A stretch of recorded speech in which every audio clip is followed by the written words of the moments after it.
As Mr. Ashok Kamal told, we have a wonderful panel, and we have been interacting over the last few weeks, including the last 2 days also. Aerospace is very vast, as you all know. We talk about aeronautics and astronautics. But in 75 minutes, what we can do? So we decided that we will look at aeronautics and we will look at some of the national priorities. We have a strong base in the country with the development of LCA Tejas. An ecosystem has been created, and we have an aircraft which is inducted into the services. We also have aspirations, and there are some which are getting into almost reality in terms of approvals. There is a advanced medium combat aircraft. There is an unmanned aerial vehicle which is also in very good stage at the moment. And for the regional transport aircraft, experts have been working with the government agencies, and that's another major area of thrust. There's also low-hanging fruit, that's the MRO, in which our country, which is a major user of aircrafts, fighter as well as the civilian, could make a major impact. The take home from this session today probably will be what role the IIT system could play into development, into the MRO, and for the future generation of technologies development. When we talk about aircraft to be inducted into the services, they want the state-of-the-art system. And when we get ready with the developments, there is always a lag. How to reduce that, how to have some technology forecasting and be ready with that, and that certainly the academic institutions could do. And for any such projects, there is a backbone of industry required for fabrication, for certification, etc. We have two giants who have been into that area. And Professor Sanjay Mittal today represents the entire IIT community, and he has been interacting with some of them, and he will bring his perspectives.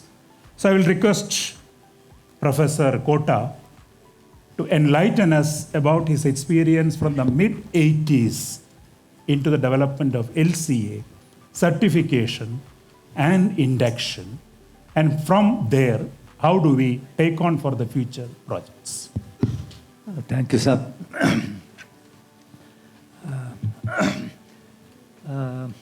If there is one project that India has taken, where when I say IIT, I include ISC also. Okay, that's how I would like to look at it. Where this ecosystem of IITs and has played in a big way, that is the light combat aircraft. In fact, there are 400 projects were done at ISC and IITs, providing the critical software, hardware, technologies and all for building, for designing, developing the light combat aircraft. This project got immensely benefited by this deep interaction. In fact, some of the faculty from IITs and ISC came on deputation to ADA, spent a year with us, seen the problem, studied the whole thing.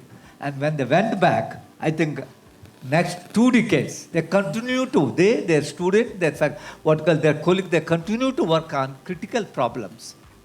And I do believe some of these solutions that they gave helped us in developing LCA as perhaps the safest aircraft ever developed anywhere in the world today. There's not a single accident that occurred.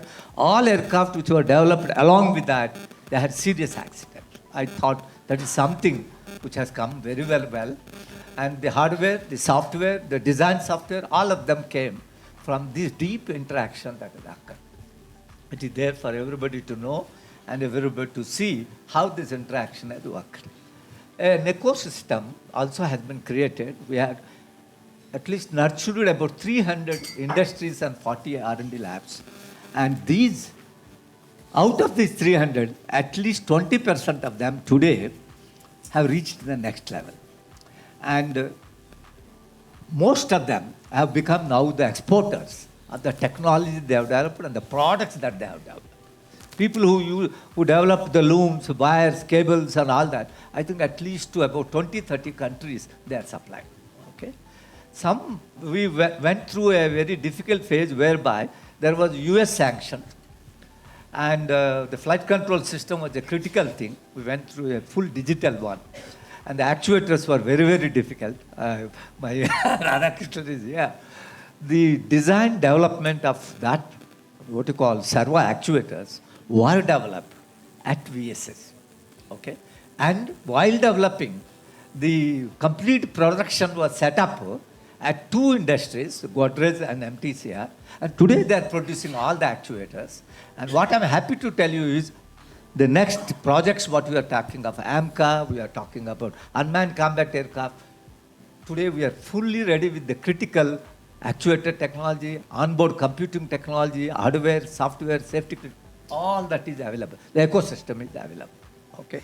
Aircraft has entered into service. From what little I have interacted with all the pilots and all, they are extremely happy with the handling quality, because the first aircraft that has been developed for an Indian pilot, for an Indian system.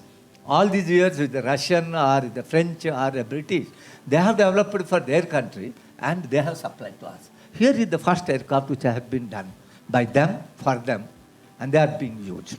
So a very good ecosystem, R&D labs, industry and academia interaction, putting them together has happened. Our experience is that when you have a project team which looks at the top level requirement and understands what systems or subsystems have developed, breaks it down into various what you call modules. And those modules are given to an academic institution, 1 or 2 faculty or 5 faculty, it succeeds. And there is a team which you need to be there.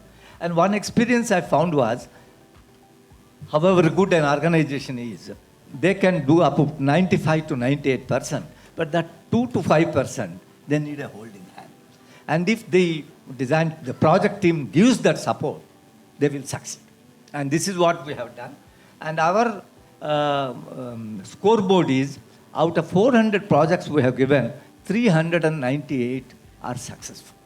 Only 2 we couldn't do because of various other reasons, but I thought that is a damn good, what you call, outcome. And I'm totally convinced that with that kind of a background, when we are now going for the next generation fighters, manned and unmanned, we have the ecosystem that is required to be done. But there is a little bit of an issue. The kind of a intense rapport we had with our what you call colleagues, seniors at IISc, IIT, sometimes I find that is missing. I'm not seeing that kind of a, because I used to see when my colleagues from IIT Bombay, when they come to Bangalore for some other work, if they have 2 hours, they won't go anywhere. They will come to Aadhaar to spend some time with us. That I'm not seeing happening. I think this bridging we need to redo. Okay? Because a gap of about 15 years has occurred, but there are new projects. And 5th generation fighter has all the base that is required. When we started LCA, we were at 1st generation HF-24 technology, which were done by a German design team sitting in India. 4th plus generation LCA is a totally indigenous effort, in spite of US sanctions and all that. So the technology base is there and all. And after a lot of struggle of almost 1.5 decades, today the aircraft has entered into service. The Air Force is asking for 120 aircraft. They're asking for LCA Mark II, another 200 aircraft. They have also confirmed that they need a 5th generation fighter of at least 2 squadrons and second variant of at least 5 squadrons. Okay? Unmanned combat aircraft also they are telling we want it. It's the 6th generation fighter. A lot of new technologies there. In fact, we have been talking about what you call a pilot associate. I'm talking about one. With a lot of artificial intelligence and everything, cognitive science and all are involved. Is a technology we need to develop, and I do believe it can be developed only when you work very, very closely with the academic community. okay? Because it's TRL level, technology readiness level, as it is today. World over, it may be around 2 to 3. We are at the 1 or 2 or that. So here is a great opportunity. Second major thing is stealth technologies. There are a lot of things. For Balakrishnan was here, 15 years back, he and his team have developed the radar cross-section, what you call estimation and all, and it's still being used. That is the main software we are using now, and a lot of enhancement needs to be done. We did RSCS, now IR. There is a beautiful team sitting at IIT Bombay who are doing excellent work in this area. The interaction is there. But here are the things where conformal, what you call antennas, lot of these things, these are the things which are being done. My point is, just I want to add 2 more points. Second, after LCA now, again there is a revival in the LCA program, in the AMCA program, as he said, plus there's an unmanned combat. Here is the time for us, technology development, product development, and realization there. One more thing, another 2 minutes. India has, in the morning what he said and just now what he said, India has become the 3rd largest passenger aircraft market in the world. We are the biggest market for regional turboprop aircraft. There are only 2 airlines in the whole world who ordered 50-50, that is Indigo and SpiceJet. And their aircrafts are at least 3 decades old technology, at least 3 decades old technology, waiting for a new generation transport aircraft. Lot of new innovative technologies, more electric technologies are required, and more AI required for health monitoring, health management, and all those kind of things. And a new generation engine is required because you want to get 25% improvement in the fuel and all. And the ecosystem that is there with some tuning and all, I think it's today ready. When we started LCA, there were only small people who were working now, but now, thanks to a lot of effort, we have L&T who's making the wings, assembling the wings. We have a front fuselage who's done the hydrodynamics, second fuselage one WAM technology, rear fuselage another fellow, landing gear. There are now what you call tier 1 industries are available now. Earlier we used to have OEM or small fellows, but now this tier 1, tier 2 are also available. I think we are in a position where we should be able to move forward. And I do believe, taking time, but I do believe it is a rare chance, rare opportunity. You are the biggest market, you have a talent pool, you have an ecosystem, and you have a team of what you call academicians, IITians, IIScs, who have tasted what it means working in a project and succeeding. Okay? I thought that is the kind of scenario where we are, and I do believe we need to move forward and see that the 5th and 6th generation fighter and the regional transport aircraft becomes a world-class product which will not only meet India's requirement, but also will be able to meet the world requirement. Thank you, sir. Dr. Bala, you have a global perspective and you have a big presence in Bangalore, India. When you talk about aerospace, it has become a quote unquote, a flashy word, I would say. And many students who come for this do not realize that there is a great amount of other technologies which have to go hand in hand with aerodynamics, etc.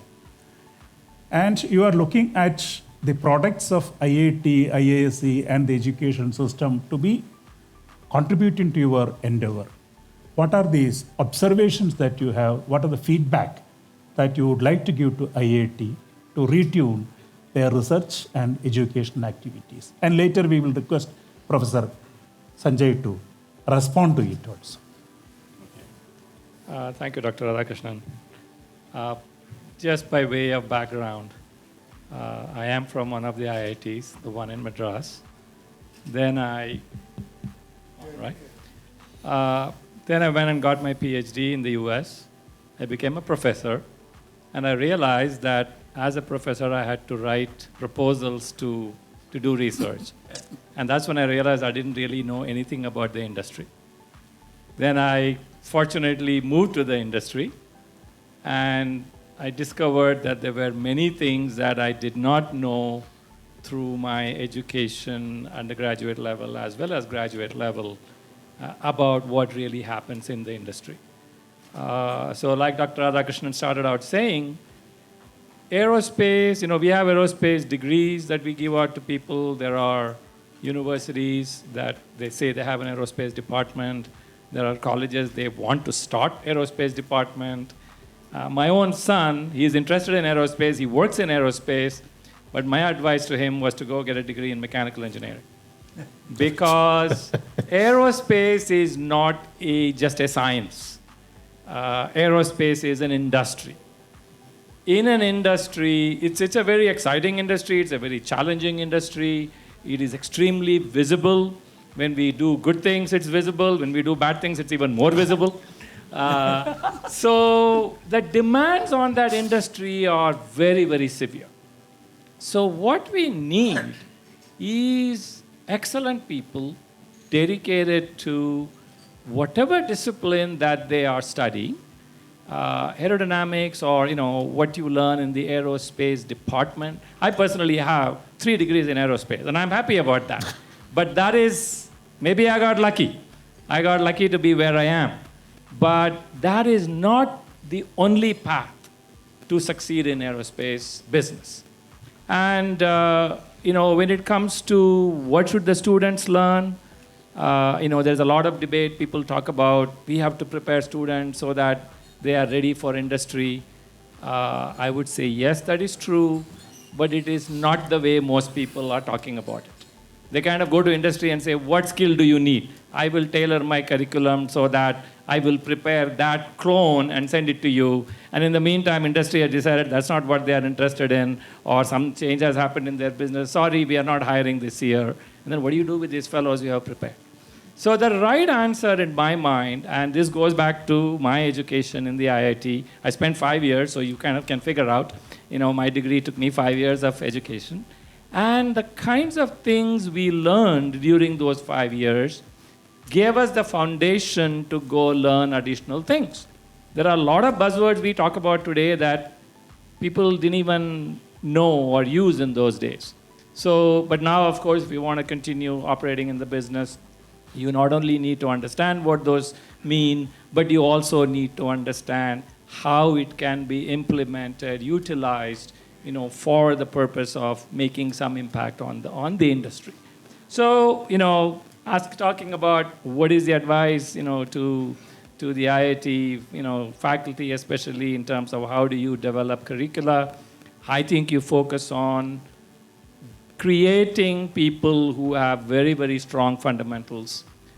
You instill an interest in them into whatever particular, industry or discipline that they want to. We have, in Boeing, we have this concept of tech fellows who can also become senior tech fellows and executive tech fellows. And we have people from all kinds of disciplines in that. We have people with degrees in psychology. Why? Because there are, people are sitting in the cockpit. They are interacting with the machine. There is a human-machine interaction going on. We make airplanes that are sold everywhere, not only in India, but many other places. You go to China and you find the people are very short. You go to, the Sweden or the, Scandinavian countries, people are very tall. Now we have to make a cabin that works in China, it also works in Scandinavia. Now, if you make a, cabin that is unreachable, are they going to be happy? They are not. So there are many aspects that we in IIT don't even think about. And many times people ask me, so what was the most important thing that you learned when you were at IIT? Can you guess what that might have been? What course that might have been? It was a course in psychology. That is what made the most impact on me that I use even today, because I have a bunch of youngsters who I have to mentor and lead. And of course, I learned something by mentoring and leading my own children. But human psychology becomes the most important thing, at least for me. Maybe I was not so good in all the other subjects. This is what I latched onto. That may be the case. But we need well-rounded people. That's my point. When you talk about aerospace or any other industry for that matter, it is not only the technology that matters. Technology is an enabler. Just like, I started doing my homework using slide rules. By the time I graduated, people were using calculators, so that became the necessity. Whether it's a slide rule or a calculator or a supercomputer, they are all tools to solve particular problems of interest to the industry.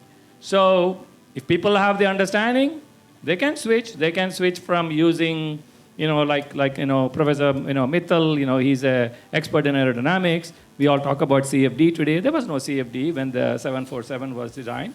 We were using panel methods. We were using very, very simple methods in order to, design the structure. Today, everybody uses Nastran, and they don't know when that thing spits out a colorful chart. They have no idea what that chart means. But they know which button to press and where they have to enter the data. That's not going to make us accomplish anything. That's going to create, somebody said, we are keyboard monkeys. That's what we will create if we go down that route. I think we need to focus on fundamentals. Going back to the idea of, industry and universities working together, one model that has worked, is a consortium model. I think Dr. Saraswat mentioned that yesterday. Boeing uses consortia throughout the world. We create consortia for particular areas.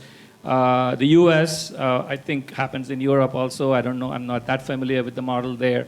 But in the US, 30 years ago, I think it was maybe more than 30 years ago, 1982 or something like that, which would be a little bit more than 30 years ago, they started, they wanted to put a huge amount of focus on developing technologies for rotorcraft. So they had a competition. They identified 3 universities where they would create these, what they called Rotorcraft Center of Excellence. And it was for a 5-year period. And after the end of 5 years, they said, who is doing what? Is this necessary? Is the group that I started with, are those the right group to continue with? And I can tell you today, Georgia Tech has a Rotorcraft Center of Excellence. They have completed more than 30 years. Year after year, they are able to create new things. They have the ability for that interaction with what is the industry looking for, what is the new technology they can bring to bear. But over this period of 30 plus years, they have not only developed relevant technology. I have colleagues there, people that used to be co-students of mine. They are still working there as part of this.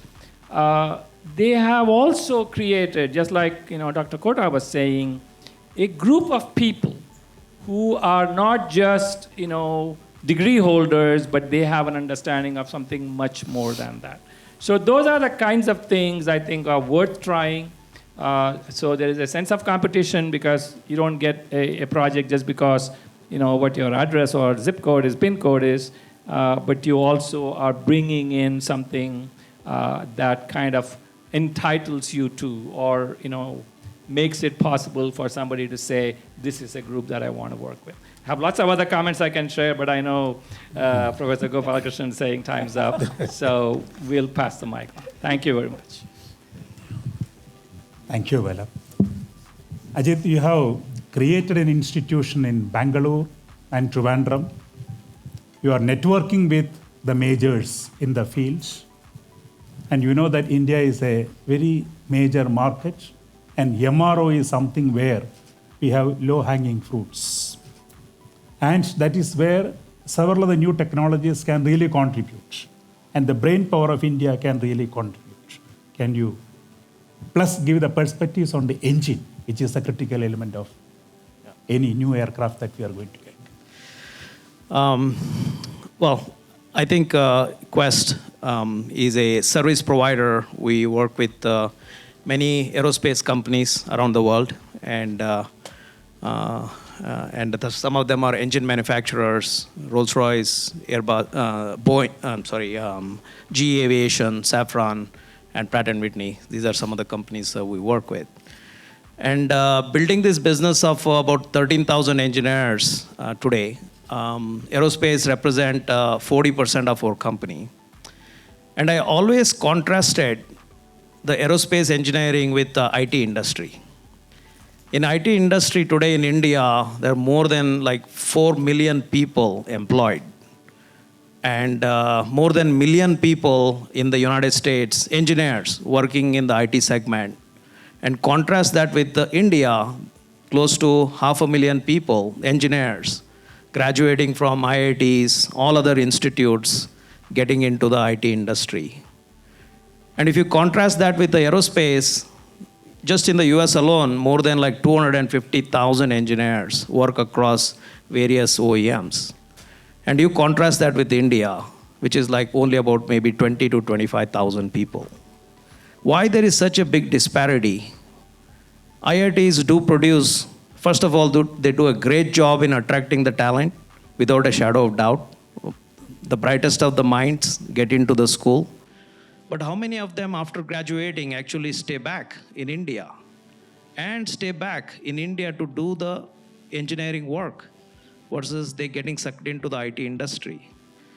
So I think as an ecosystem, I think it has to have the solution has to be an ecosystem solution where we not only have industries which are thriving industry to retain that talent, and how to make that happen. A lot of the OEMs are coming and setting up their own engineering centers. Some of them are working with companies like us. Today, as we speak, we have more than 1,000 engineers working for just a aero engine company.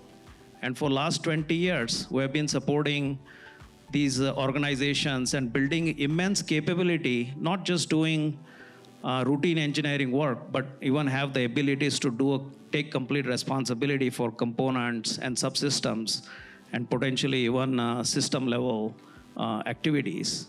So we have built that capacity in India, but if you think about a larger scale, the aerospace business, aerospace defense business, if I combine the OEMs, the system manufacturers, and MRO shops, this is like a $900 billion industry. Half of it is just in the United States. And India, if you think about it, it's just about 10 billion. So very small, just 1% of the market in the whole system is happening in India. And then you contrast it with the size of the market. India is the third largest market for the aircrafts. And very likely with the growth of India, we will need at least $1 trillion of aircrafts over the next decade or two. So India will have to spend that kind of money to buy all these equipments. So we have two choices.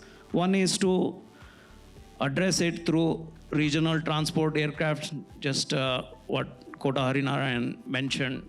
Can we have a program attracting the brightest to be in the country, launching such initiatives, or attracting all the OEMs to India and use the infrastructure that we have?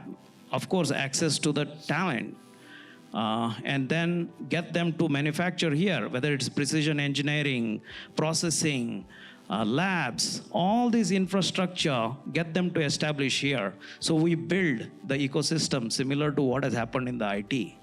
And I think a lot of the IT infrastructure initially got set up by some of the great institutions. Infosys took a big lead back then. What's happening in the engineering?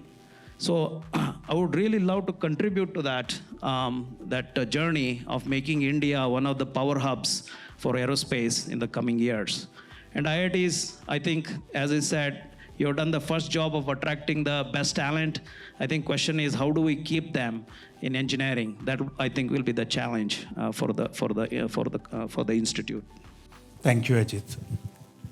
Professor Sanjay, Dr. Kota talked about stealth for the fighter aircrafts.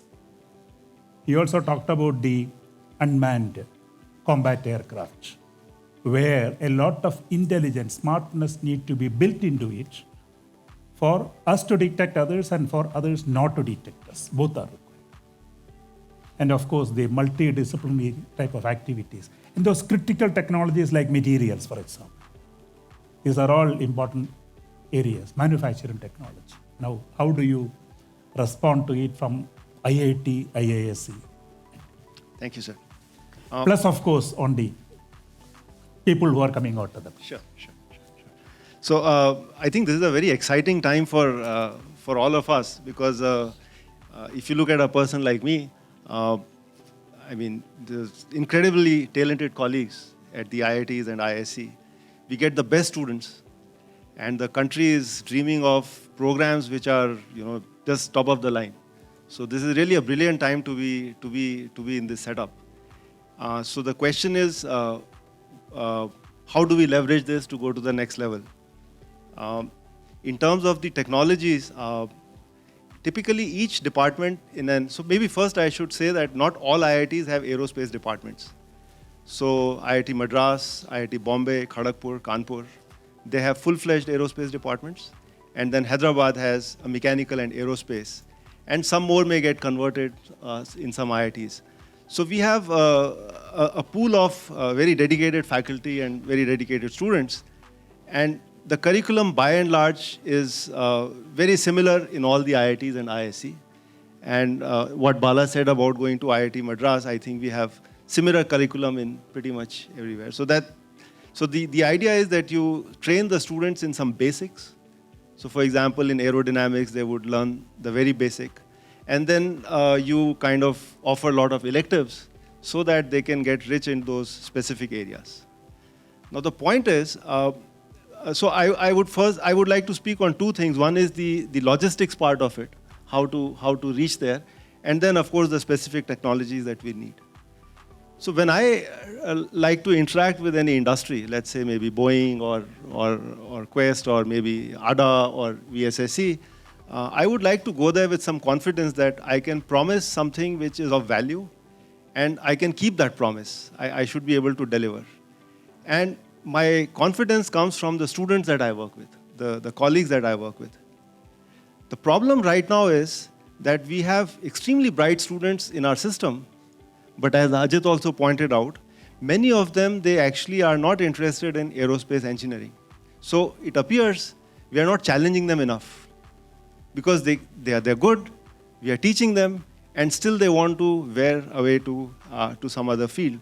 So if this was a few people, that was okay, but if a majority of them go away, I think there's a problem that we need to take care of because we are training them and they're not contributing to the system. So when I look at the students, let's say master's students or BTech students, why do they come to IIT or for that matter aerospace? It turns out they are coming here for value addition and they would like to present their resume to a company and kind of get paid as much as they can and wherever they see a career growth. So they figured out that if they apply to Facebook or some banking companies, they will succeed more in what they do. Nothing wrong with that. I think if I was a teenager, I might also consider that. So the problem is that they are now going through two parallel curricula. So we are teaching them aerospace in the class, but in the hostels they are learning software engineering, they are preparing for CAT, they are probably trying to do event management, which is good for them. But then what they want to get out of it is to get executive jobs to show these positions that they have held, which is very good. I mean, it should be encouraged. But then the core area that they are in aerospace, at least some of them or a majority of them, we should try to retain them. So the suggestion that I have for that is, after second year, when they start taking departmental courses, they start looking for internships because these internships then give them an exposure to the world outside, and then it also sometimes gives them opportunities for jobs to continue. I think we must have internships in these organizations. VSSC is doing extremely challenging work. DRDO is doing extremely challenging work, and likewise the other organizations. And I think we should push these students or kind of cajole them to get an experience there, excite them, and then when they come back, then actually they not only get excited themselves, they excite their peers, and there's a value addition in what a person like me or my colleagues would like to do and work with them and actually bridge this friendship to carry on the work with the organizations forward. So actually we have to not just look at collaborations between faculty members and the organizations, we have to leverage the students as well to use it in a very positive manner. So that's one aspect. The other aspect is that we offer a very flexible curricula. And it turns out they can take a lot of departmental electives and institute electives.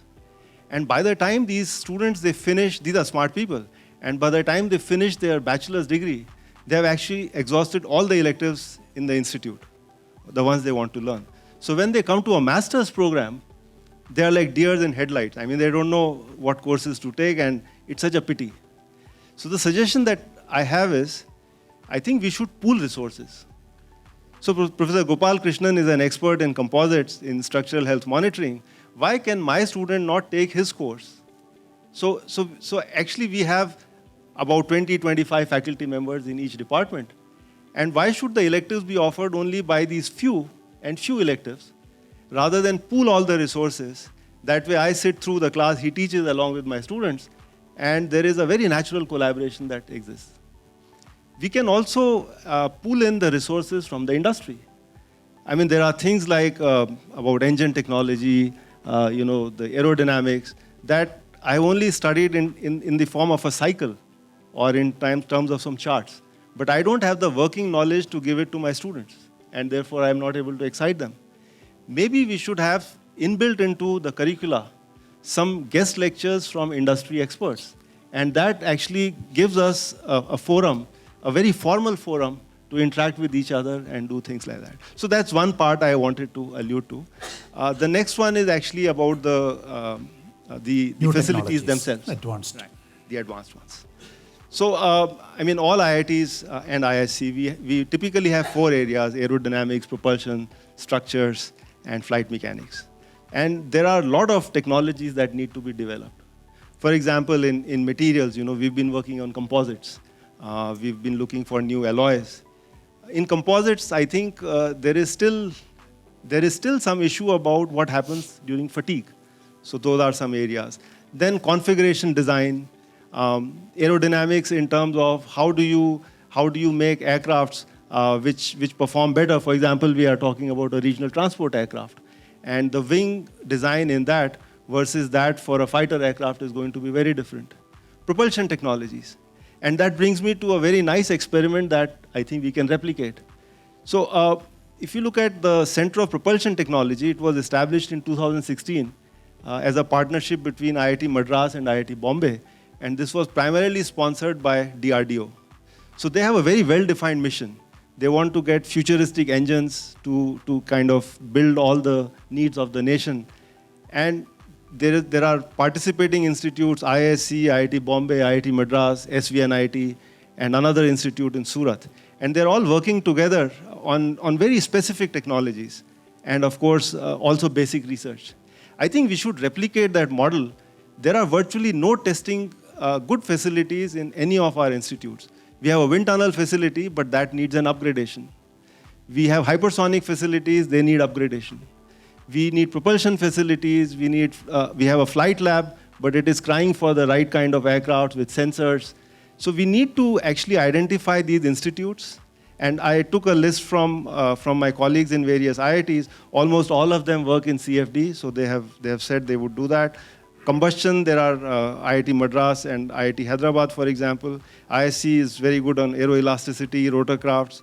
IIT Kanpur has wind tunnels. So there are a host of technologies that I think we are ready, but we need testing facilities to actually leapfrog to the next stage. What the testing facilities do is the following. About 10 years ago, I actually did not think very highly of testing facilities. I thought maybe analysis and design is what IIT should do, and testing is something that other institutes could do. But then with my stint as a coordinator for the wind tunnel facility, what I realized is that when you do high-end testing, then you get an opportunity to interact with the users. And these could be people from railways who are making pantographs, these could be people from VSSC who are making RLVs, or the RTA or the LCA intakes. And those conversations that you make with them and the bridges that you form during those visits, vice versa, when you visit them and they visit us, I mean, they are absolutely remarkable. So in a nutshell, what I would say is that I think we are ready to take off, but the missing part is the interactions. Not only amongst the various stakeholders, even within IITs and ISC, we need to get a bigger pool so that we can overcome this need of the critical mass. Thank you. Thank you very much. Thank you. Of course, you talked about the testing facilities. And what I understood from Dr. Kota is one of the bottlenecks for the development of Kaveri engine has been the absence of testing facilities in the country. You test in Russia and then wait for one more year to conduct the next test. The second thing which I again will share is the continuity of this team that has been working on it. So it is a national investment to have this activity continued in both the cases. Professor Balki wanted to ask a question, he is somewhere here, and then I think he is not there. Okay, we will wait for him. But now we open the, yeah. Points. One is just now you said Yeah. Kaveri. Yeah. The thing is, while we say that we have done LCA, but I am hearing from my student days about Kaveri, and we have not yet put it into LCA successfully. What is the problem? Where are we getting stuck? This is one question. The other one is to Sanjay. You said, send the students after second year to this industry. By that time, they are already bored. They are, these are smart guys. If you wait for 2 years with the traditional kind of physics, chemistry, etc., they are already bored. They are not looking at aerospace anymore. They will look at what you have indicated. You have to give them in the first year something related to aerospace which they get excited about. This is what I think we are missing. First, Dr. Kota on the Kaveri. I'm every meeting I go, every talk I give, at least there is one question on Kaveri. This I'm doing for so many decades. Okay. Firstly, I want to mention developing a gas turbine engine required for a fighter aircraft of that type is not a small job. I think we have to acknowledge it's a tough job. It's a tough job. Second thing is, however good our friends in CFD and all those kinds of things they are doing, I don't think it has reached a level of maturity which you could use reliably for a gas turbine internal. It's a problem. It's still a major problem. External flow, we are fairly better. Okay. Third, as a result, you need test facilities to test modules. I have designed a module, a fan I have designed, a compressor I have designed, a combustor I have designed, a gas, a turbine I have designed, a nozzle I have designed. Each one needs to be tested, validated, and even the best of the engineers have to go through 3-4 iterations. Just now, as Dr. Radhakrishnan mentioned, if for every small test you have to go to Russia, you have to go somewhere, coming itself it will take such a long time with the thing. Very little opportunity for you to, scale up, scale down, test it, validate it, and all that needs to be done. At least we have an internal facility where we can do something. There is no such thing. Plus, an engineer has to work not only on ground, it has to work at 30,000 feet or 40,000, 50,000 feet. I need a test facility which simulates that. I don't have. Finally, if you want to put it on an aircraft, in a fighter aircraft or transport, they will expect you to put it on a flying test bed and test and validate it before they put it onto the aircraft. My worry is, all these decades we have been talking about engine without giving them the infrastructure to do the job. Secondly, in case of LCA, we had virtually a national team. Okay? All the IITs came and joined, the industry came and joined, the academia came and joined, and the R&D labs have come and joined. Something similar was not replicated there. Okay? There is reasons. I don't want to get it. But sometimes the best of people have to come. And when you bring best of people, there will be difference of opinion. You should learn how to respect the key issues, but still put them together and do the job. I have the feeling we have underestimated the complexity and challenges of developing a gas turbine. And we are continuing to underestimate that. As a result, we are saying, why have we not done? In my opinion, a gas turbine engine development is a work in progress. Today, at least this much I know, the gas turbine engine that is required for an unmanned combat air vehicle, there's no issue. We'll do it. But to make for a fighter aircraft, unmanned combat fighter, 5th generation fighter, we still have to go forward. I personally feel we must continue to work until we succeed. There is no shortcuts in this business.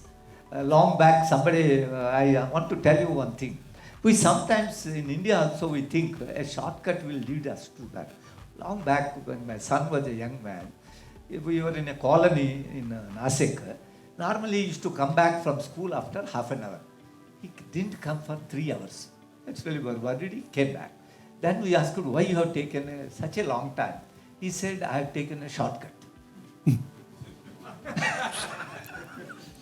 So this shortcut is a long cut. We don't believe in systems, processes, systems engineering and all, and we lose more time. And we Indians think we are very clever. Okay? We are. But then the cleverness is not the only thing that is required for us. So we have not yet succeeded, but I want to call it as work in progress. Continue to work further until we succeed.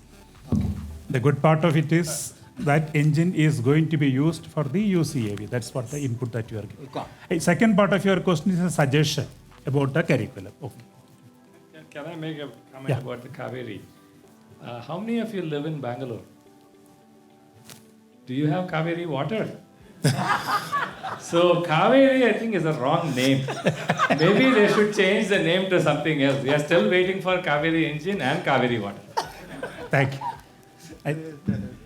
Very solid suggestion. Yeah. Start with, yeah. Yours, yeah. I think first of all, very good point.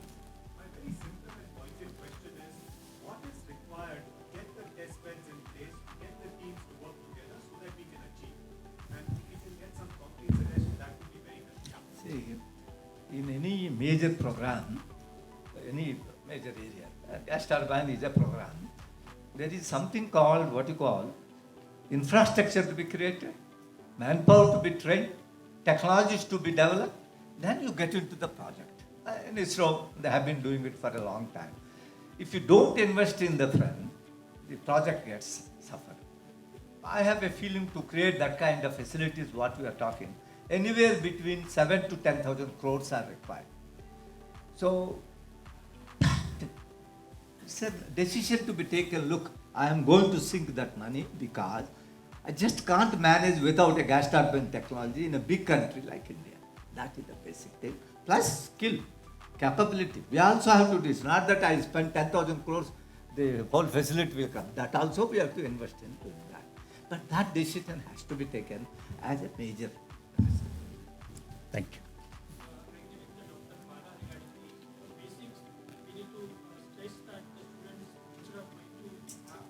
Industry, they should increase their basic knowledge about the subject, maybe coming from different disciplines.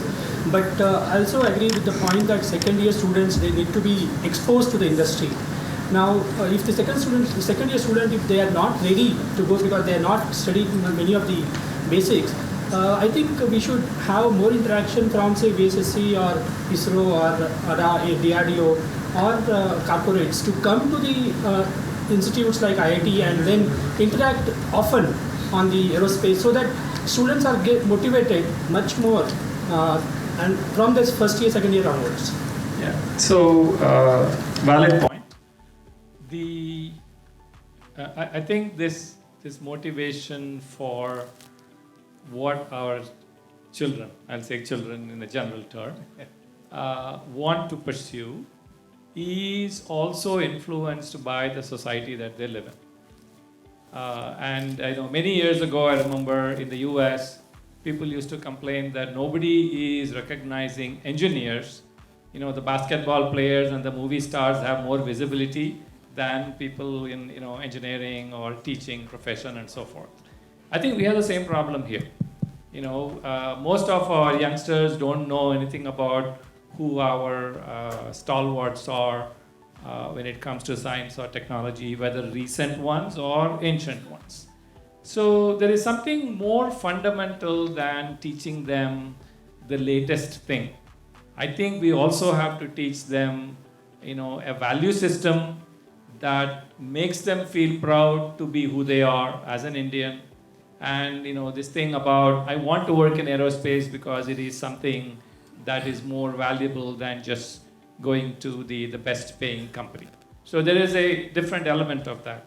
And there are companies, including Boeing, who have arrangements. In fact, we have been working with IITs, 5 of the original IITs. We also work with IIT Hyderabad and a few others, where we have programs where we interact with students. IISc also, we have a program with them now going on to the 14th year. We have events that we organize to get them excited, but I don't know how long that lasts. When I go to these events, I find there are students not only from IITs, but they come from all over the world, all over the India. In fact, I go to IIT Bombay and you see, people there coming from some university in Orissa. I go to IIT Madras, there's somebody from Gujarat there. So that kind of thing is happening, but it probably needs to happen more. You probably need more conversations about why are these people getting educated, what do they want to do? Our standard answer, the standard algorithm seems to be, you go to IIT, get a degree, and if you are oriented towards science, you go to US or Australia or somewhere to get a master's degree. Nowadays, people don't prefer to go to the US because they are not sure about getting a job there. They prefer to go somewhere else because it's easier to get a job there after the education. Alternate path is I go to IIM and then I become somebody else. So that algorithm has to be revised. We need to say that, look, this is not the only reason you go to IIT. Yes, you are smart, but like he said, just being clever and smart alone is not enough to make these things happen. Aerospace happens to be a very, very high investment, infrastructure investment oriented business. It's very complex. It requires a long-term persistence on the part of whoever is investing. If you look at companies like Boeing, Lockheed, the US-based companies, they have been investing for 100 years now when it comes to Boeing. They have developed certain things over a long period of time. They have had their ups and downs. If you go to Airbus, there has been more involvement of the government, but there is private investment and government investment. So go to China, it's huge amount of government investment, and they have developed the industry. So this doesn't happen without those investments. So on the one hand, there is an investment in the skill and the connection to the industry. There also has to be investment in facilities, and some of these facilities are very unique. They are very expensive. They are not readily available, off the market. They are, made specially for particular, purpose. That's what makes them more expensive as well. Yeah.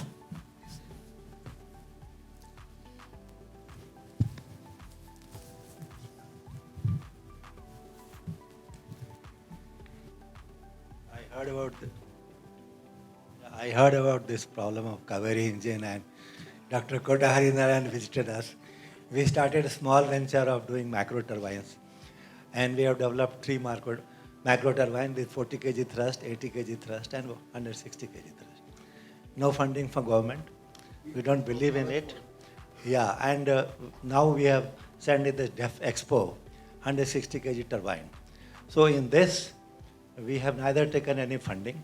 We have our own test station, designed by us, made by us, where we can test 40 to 160 kg.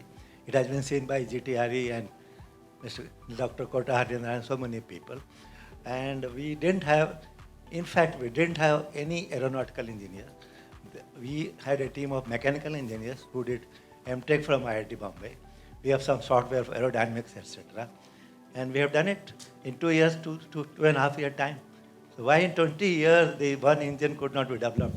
If anything is to be manufactured, we can manufacture for you. very good that you asked this question. For example, for the light combat aircraft, they developed what you call a jet fuel starter, which is a small engine. It is an engine which starts a bigger engine. It has been done 20 years back. We have developed it somewhere in 95, 96 and all, working beautifully well. There is no issue. There is something called, what to call, level of technology. Okay? When my level of technology required is small, I don't want that kind of compression ratio, I don't want that kind of turbine entry temperature, I don't want that kind of a thing. Okay? I don't need too many facilities and all that. But when you want for an aircraft, which is to the limits of technology, so that you get that extra 200 kilograms of thrust, then the problem comes. Okay? That is where the issue happens. For example, just now, as you mentioned, the dry engine, Kaveri dry engine record for unmanned combat air vehicle, the levels required are not that kind of high turbine entry temperature and all. It's available. And the weight that you require, if you add another 2 kilograms here, it may not matter, but there it will be mattering. Okay, thrust to weight ratio becomes an issue. That it becomes. If you are at the edge of technology, it is one challenge. If you are at the middle of technology, there is another challenge. Okay, that's it. Yes. Can you pass on the mic?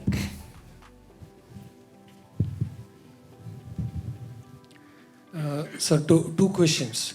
One, on the one side, you were saying that there's a huge investment required to build that ecosystem for the aeronautical, for doing real challenging things like what a Boeing or China or somebody else is doing. On the other side, we are telling the students are not interested in aeronautical engineering because they actually don't have an infrastructure to work on. They're going to go and work on some small stuff and they get excited working on something else. So somewhere it has to give. Either like we got to invest or you got to stop training aeronautical engineers which are not needed anyway because there's no infrastructure. Second thing, and Dr.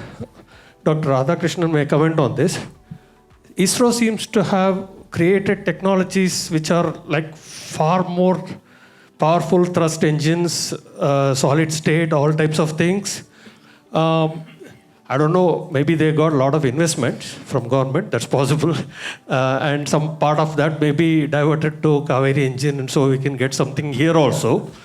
But is there any best practice that we can get from the space program and bring it to, say, create a commercial LNL, say, 20 years from now or 30 years from now? Yeah, two inputs. You are talking about attracting the students to get into this area. They would like to get attached with something sophisticated, something which is successful, and where the society will respect. When ISRO started in Tumba, people from all over the country, from IITs, they used to come. But in the late 80s, 90s, we were not getting them. We took a lot of measures for that. Chandrayaan also helped. Mangalyaan helped. Gaganyaan helped. Today, when a young engineer goes to his village or town, he is respected. I studied in a school for 10 years, which is next to my house. Nobody looked at me till they saw me in the control room for Chandrayaan. I became a hero in that place. This is the case with everybody. So if there is a good aircraft coming like LCA and you say that I am working for that project, that pride matters a lot. This is number one. Number two, what is the direct inputs from space to the aerospace? It's very limited. The cryogenic engine that we are making and the engine that they need to run for years for the manned program is different actually. But there is a philosophy, there is a culture in which we have invested, we have driven our program. Certainly that is a lesson. And I am sure that Dr. Kalam took that lesson from ISRO when he went for the missile development program. That's a major input. We can talk about a vision which is very clear to everybody, a strategy which is pragmatic. If ISRO decided that we will develop a launch vehicle, put a satellite on it and show to this country how remote sensing or communication can be used, even today we wouldn't have done that. But they said we will use a foreign satellite to show the efficacy of it. We will make a satellite but launch it from somewhere else. When we are ready here with the PSLV, we will launch. This is a strategy which we used. And everybody in the organization, it's a team excellence. And you worked with industry from day one, whether it is ASL, SLV or Aryabhatta. We work also with education institution. It has to be improved now. That's another aspect. But this is the story, and it is team excellence that matters in this. We work together as a team. It is not individual glory that matters. It is the collective glory that matters. And the leader is there to take always the brunt of the failure, and others work with it. It's a culture which has to be developed. I'm sure it can be done, and this, I'm a great admirer of what Kota did in ADA. It is a fantastic amount of networking. He didn't look at creating an empire for himself or the ADA, but he networked with 500 organizations. He got his engineers and scientists on contract basis from various institutions. And he had only a project office with project directors. They did the system architecture. So basically he was the conductor of the orchestra. That's what he did. So culture is there. There is a model available for us. Can you say yes or no what I said in the second? Can I? Yes, sir. Maybe it's not a traditional one. One thing is, Indian common people have a feeling that we are not producing aircrafts in India, and none of the passenger aircrafts are made in India, and even the so-called Udan recent scheme of short hop things are not made in India. So that means general impression is our indigenous technology is nowhere near the international levels, number one. Whereas internationally, I saw even recently the article on IEEE Spectrum, they are even going for all electric aircrafts, and so many. And when the pace is so much, where are we? I just am little concerned that what are we chasing? I think what you say is very relevant. So far, until 2 years back, India was not a big market. We are somewhere bottom there. But last few years, thanks to low-cost airlines, our civil aviation, especially domestic market, had jumped. And so today, we are telling the civil aviation groups that time has come where, because we are a big market, we have technology base, okay, we should now start our own, regional transport aircraft. I'm not talking about a narrow body aircraft, not talking about a wide body aircraft. I'm talking about a regional aircraft for which India is the biggest market, okay. From space, from military technologies and all, we have a base now. And earlier we had small industries and OEM there, but now we have tier 1, tier 2, tier 3 and all there. So base is there, we must try. But we must keep in mind, in case of civil aircraft, the customers are hundreds. In case of a military aircraft, you may have a few, 3, 4. For example, today for light combat aircraft, I have an Air Force man, we are persuading our Navy to buy maybe a couple of, there's some Egypt, this 4.5 countries are telling sell to us and all. I hope we will be able to sell, but there are not many. Here, there will be one customer with 2. So you need a in addition to technology, in addition to manufacturing, you need also a leasing company which will lease the aircraft. You need a finance company which will finance. And more important, you need a 24/7 supply chain. It is absolutely necessary. So this whole ecosystem for civil aviation needs to be done. You couldn't do so far for the reason we were not a big player. But today we are a big player.